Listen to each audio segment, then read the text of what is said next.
नमस्कार मित्रांनो, कसे काय सगळे मजेत ना? मजेतच राहा. आज खूप दिवसांनी फिशिंगचा ब्लॉग घेऊन आला तुमच्यासमोर.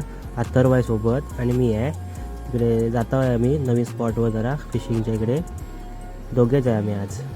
जरा आमच्या इकडे काय भेटत नव्हता रॉडवर फिशिंग करून, म्हणून आता दुसरीकडे जरा जागा चेंज करू आला होता.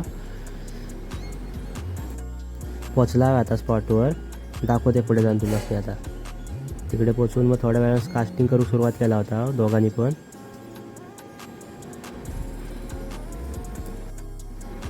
भरपूर कास्टिंग केला पण काय स्ट्राईक भेटत नव्हती. तिकडे पाणी लय भरलेलं होतं आणि वारा पण भरपूर होता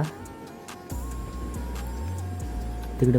नंतर पाणी फिरल्यानंतर तिकडे फिडिंग चालू झाली होती कोकेऱ्याची.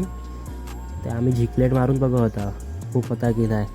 नंतर अथर्व पण कैक वेळ मारत होतो झिकलेट वगैरे. अथर्व एक स्ट्राईक गावली होती कोकेऱ्याची, पण ती काय हुक नाही झाली.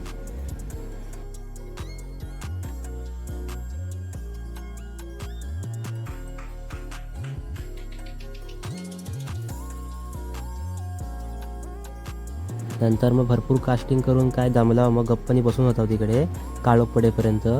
काळोख पडल्यावर नंतर मग आम्ही परत चालू केला होता कास्टिंग. त्यानंतर मग 2 तांबोचे लागले होते, एक अथर्वक लागली आणि एक माज लागली होती. त्याची काही विंदा व्हिडिओ नाही केला, काळोख झालं तर मग काय व्हिडिओ नाही केलेली लगेच. आता निघाला आहे घराशी जाता. पुढच्या ब्लॉगला भेटूया. चला, येत आहे.